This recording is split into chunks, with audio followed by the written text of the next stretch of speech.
پاکستان کے لیے دسمبر سانحات کا مہینہ ہے۔ پشاور آرمی پبلک اسکول کا سانحہ ہو یا سقوط ڈھاکہ، دسمبر پاکستان کے لیے ماہ سانحات رہا۔ پاکستان کی بدقسمتی کہہ لیجیے یا کچھ اور کہ پاکستان کو بھارت جیسا ہمسایہ ملا جس کا کوئی بھی ہمسایہ اس کے شر سے محفوظ نہیں۔ ایک سوال جو بار بار سامنے آتا ہے کہ 1971 میں صرف 6 سال کے بعد یہ کیسے اور کیوں کر ممکن ہو گیا کہ بھارت نے ستمبر 1965 کی اپنی عبرتناک عسکری شکست کا بدلہ پاکستان کو 2 لاکھ کر کے لے لیا۔ 16 دسمبر 1971 کو بھارت نے کیا اپنے آپ کو ہم سے بہتر عسکری پوزیشن میں لا کر کھڑا کیا تھا؟ کیا اس کے پاس ہم سے بہتر ہتھیار آ گئے تھے؟ اس کی فضائیہ ہم سے زیادہ عقاب نما ہو گئی تھی؟ کیا بھارتی فوجیوں کی مشہور زمانہ بزدلی تبدیل ہو گئی تھی؟ نہیں، ایسا بالکل نہیں تھا۔ اس حادثے کی پرورش انہی 2 جنگوں کے درمیانی وقفے میں ہوئی تھی۔ بھارت عسکری ساز و سامان اور معاشی لحاظ سے یقیناً ہم سے تب بھی بہت آگے تھا، لیکن عسکری تربیت اور جری جذبے اس میں نہیں تھے۔ مشرقی پاکستان کو ہم سے الگ کرنے میں کئی عوامل کار فرما تھے، جن میں جغرافیائی حدود، اندرونی سیاسی چپقلش، بغاوت اور بھارتی مدد شامل تھی۔ دنیا میں بہت سے ممالک سینکڑوں جزیروں پر مشتمل ہیں جو ایک دوسرے سے الگ واقع ہیں، لیکن ایسا ملک پوری دنیا میں شاید ہی کوئی ہو جس کے دونوں حصے ایک دوسرے سے اتنی دور ہوں اور درمیان میں اتنا زہریلا اور طاقتور دشمن موجود ہو، اس پر یہ کہ ہم متفقہ طور پر کوئی سیاسی نظام یا زبان بھی نہ لا سکے جو ہمیں ایک دوسرے کے نزدیک لے جاتی۔ ان سب تلخ حقائق کے باوجود ہماری یکجہتی کے خلاف سب سے اہم ہتھیار وہاں کی ہندو آبادی تھی۔ مغربی پاکستان سے مشرقی پاکستان جانے کے لیے بھارت کی فضائی حدود استعمال کی جاتی تھی۔ بھارت پاکستان کو 2 لاکھ کرنے کے منصوبے کے تحت ایک عرصے سے مشرقی پاکستان میں کام کر رہا تھا، جس سے مقامی ہندو آبادی کی حمایت اور شیلٹر حاصل تھا۔ بھارت مکتی باہنی کی شکل میں 1.5 لاکھ باغیوں کو گوریلا تربیت دے کر بنگلہ دیش میں پہلے ہی داخل کر چکا تھا۔ اس کے ساتھ ساتھ بھارت نے مشرقی پاکستان کی مغربی پاکستان سے سرحدی دوری کو ذہن میں رکھتے ہوئے فضائی حدود کے استعمال کا تدارک بھی کر لیا تھا۔ 30 جنوری 1971 کو بھارتی جاسوسی ادارے رو نے ایک فالس فلیگ آپریشن کے ذریعے اپنے ہی ایجنٹس کے ذریعے بھارتی طیارہ گنگا اغوا کر لیا۔ اسے بھارت سے لاہور لایا گیا۔ اس وقت بھارتی حکومت کا دعویٰ تھا کہ 2 کشمیریوں ہاشم قریشی اور اشرف بٹ نے طیارہ اغوا کیا ہے۔ پاکستان کی مشکل یہ تھی کہ خود کو کشمیری فریڈم فائٹر کہنے والوں کو پاکستان پکڑ بھی نہیں سکتا تھا، قید بھی نہیں کر سکتا تھا۔ پاکستان کے لوگوں کے جذبات ان کشمیریوں کے ساتھ تھے۔ اس کو جواز بنا کر بھارت نے مغربی اور مشرقی پاکستان کے درمیان پروازوں کے لیے بھارتی فضائی حدود کے استعمال پر پابندی عائد کر دی۔ 1 فروری 1971 کو طیارے کے مسافروں اور عملے کو رہا کر دیا گیا اور گنگا جلا دیا گیا، لیکن ہمیں اس سازش کو سمجھنا ہوگا۔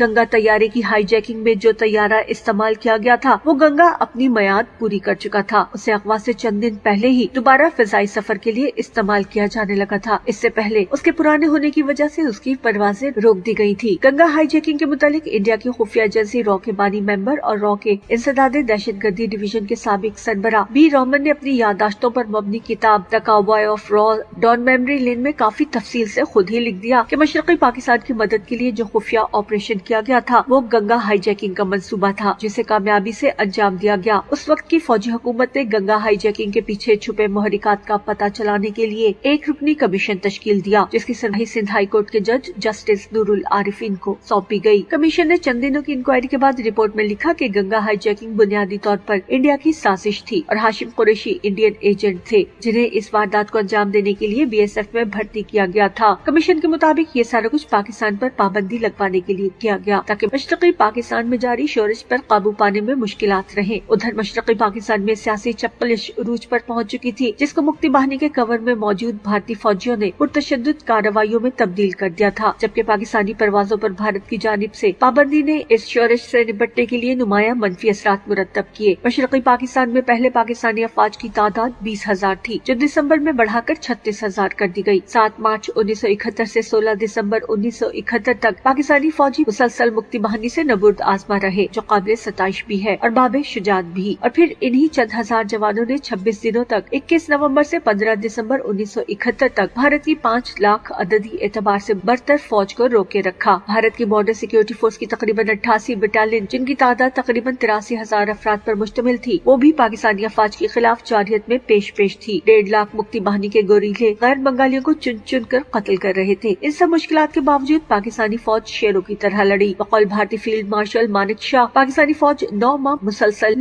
لڑ کر تھکاوٹ سے چور تھی،